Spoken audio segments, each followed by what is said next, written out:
안녕하세요. 오늘 저희가 함께 살펴볼 내용은 바로 당신께서 보내주신 아주 흥미로운 자료입니다.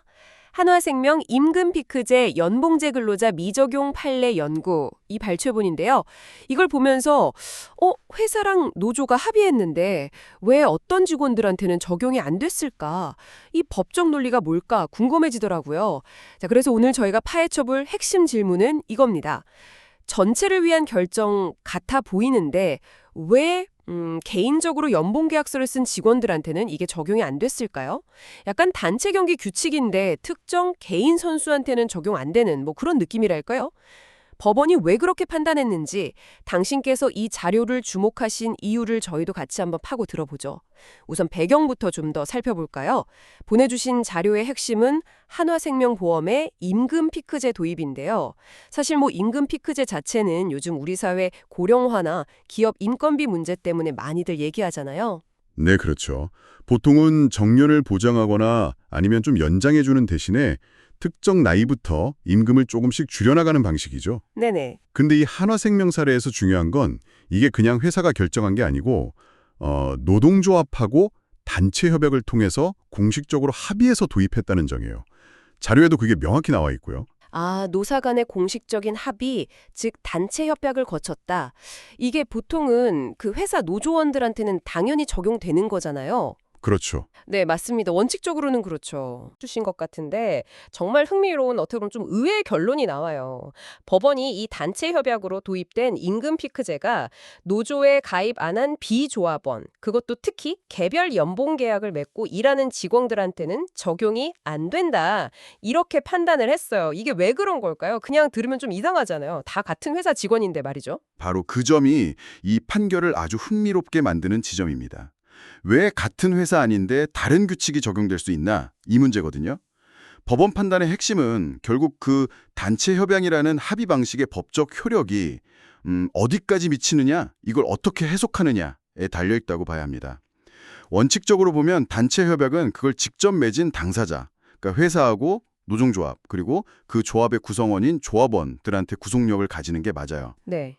조합원들은 노조가 우리를 대표해서 이런 약속을 했으니까 따른다, 이런 구조인 거죠. 그렇죠. 그런데 법에는 또 다른 중요한 원칙이 있어요. 바로 계약 자유의 원칙이라는 거죠. 아, 계약 자유요? 네, 특히 연봉제 근로자 같은 경우는 보통 1년 단위로 회사랑 개별적으로 만나서 협상을 하잖아요. 내 업무 성과나 능력, 시장 가치 이런 걸 따져서 임금을 정하는 계약을 직접 맺는 거죠. 이건 회사와 근로자, 개인 간의 직접적인 약속인 거예요. 조합원들이랑은 좀 다르네요. 조합원들은 보통 임금 인상률이나 근무 조건 같은 게 노조랑 회사가 집단적으로 교섭해서 딱 정해지는 경우가 많으니까요. 맞습니다. 한쪽은 집단을 통해서, 다른 한쪽은 개인이 직접 회사와 계약을 맺는 방식. 이 두 가지 방식이 딱 부딪혔을 때 법원이 어떤 쪽에 손을 들어줬느냐, 이게 이제 관건인 거죠. 근데 전문가님, 보통 단체 협업이라는 게 그 사업장 전체 근로자한테 영향을 미치는 경우도 있지 않나요? 일반적 구속력 이런 말도 들어본 것 같은데요. 아, 네. 아주 정확한 지점을 짚어주셨어요. 노동조합법에 실제로 일반적 구속력이라는 규정이 있습니다. 아, 있군요. 네. 이게 뭐냐면 한 사업장에서 같은 종류의 일을 하는 근로자 과반수가 어떤 단체 협약에 적용을 받게 되면 그 사업장의 다른 같은 종류 근로자들, 그러니까 비조합원 포함해서요. 그 사람들한테도 그 단체 협약 내용이 효력을 미친다는 거예요. 아하, 그러니까 노조가 대표성이 충분하면 그 합의가 비조합원에게도 영향을 줄 수 있다. 그렇죠. 쉽게 말하면 그런 개념입니다. 그래서 이 조항 때문에 얼핏 보면 하나생명 사례에서도 임금피크제가 비조합원 연봉제 직원한테도 적용되어야 하는 거 아니야? 이렇게 생각할 수도 있어요. 충분히요. 근데 법원은 아니라고 본 거잖아요. 그럼 왜죠? 일반적 구속력이 있는데도 왜 여기서는 예외가 된 걸까요? 법원의 논리는 아마 이랬을 겁니다. 그 일반적 구속력이라는 게 인정되는 취지는 주로 기본적인 근로조건의 통일성을 위한 건데 임금피크제처럼 개별 근로자한테 좀 불리하게 조건을 바꾸는 내용까지, 그것도 이미 어쩌건 더 유리한 조건으로 개별 계약을 맺었을 가능성이 있는 그 연봉제 비조합원한테 그 사람들 동의도 없이 단체 협약 하나만으로 강제하는 건 좀 신중해야 한다, 이런 거죠. 아, 불리한 변경이라서 좀 더 엄격하게 봤다. 네, 특히 임금은 근로계약에서 정말 가장 핵심적인 부분이잖아요. 이걸 개인 간의 계약 내용을 당사자의 의사에도 반해서 집단 합의만으로 바꿔버리는 건 계약 자유 원칙에 대한 좀 중대한 제한이 될 수 있다 이렇게 본 것 같아요. 다시 말하면 법원은 단체 협약의 일반적 구속력이라는 어떤 집단적인 규범하고 연봉제 근로자가 개별 근로계약에서 가지는 권리, 특히 임금 결정권 같은 개인적인 권리가 충돌했을 때 후자, 즉 개인의 권리 쪽을 더 중요하게 본 셈입니다. 개인의 권리. 네, 연봉계약이라는 형식 자체가 나는 내 임금 조건을 회사란 개별적으로 정했다는 어떤 강한 의사표시로 해석될 여지도 있고요.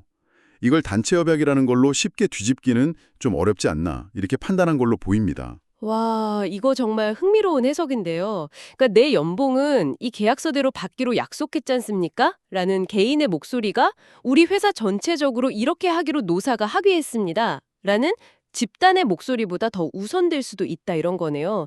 특히 그 내용이 임금 삭감처럼 좀 불리한 변경일 때는 더 그렇다는 거고요. 맞습니다. 근데 전문가님 이런 판결이 나오면 회사 입장에서는 좀 곤란할 수도 있을 것 같은데요.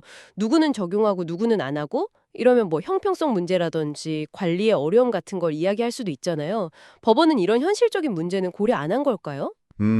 물론 법원도 그런 현실적인 측면을 아예 고려 안 했다고 보긴 어려울 겁니다. 하지만 기본적으로 법원은 법률 해석기관이니까요. 법의 원칙과 당사자 간의 권리관계를 우선적으로 판단하게 되죠. 이 경우에는 단체 협약의 효력 범위, 그리고 개별 계약의 유효성, 이 법적인 쟁점이 더 중요하게 다뤄진 거라고 봐야겠죠. 아, 법리적인 판단이 우선이다. 네, 회사 입장에서 관리의 효율성이나 형평성 문제도 물론 중요하겠지만 그게 이미 유효하게 맺어진 개인의 계약상 권리를 침해할 정도는 아니다라고 본 것 같습니다. 만약 회사가 정말로 비조합원 연봉제 직원들한테도 임금 피크제를 꼭 적용하고 싶었다면 아마 다른 방법을 찾아봤어야 할 수도 있어요. 다른 방법이라면 예를 들어 어떤 걸까요? 예를 들면 단체 협약과는 별개로 그 해당 직원들 개개인한테 제도 도입에 대한 동의를 따로 받는다거나 아니면 기존의 연봉 계약을 변경하는 절차를 정식으로 밟는 거죠. 아, 개별 동의를 받는 거군요. 네. 물론 쉽지는 않았겠지만 법적으로는 그게 더 안전한 접근이었을 수 있다는 겁니다. 이번 판결은 어떻게 보면 그런 절차의 중요성을 역설적으로 보여주는 사례라고도 할 수 있죠. 그렇군요. 법적으로는 개별 계약 존중이 우선이지만 실제 운영에서는 말씀하신 것처럼 직원들 간에 다른 기준이 적용되면서 좀 위화감 같은 게 생기거나 불만이 나올 수도 있겠네요. 맞습니다. 예를 들어 뭐 같은 연차고 직급도 같은데 누구는 임금이 깎이고 누구는 그대로라면 좀 혼란스러울 수 있잖아요. 당연히 그렇죠.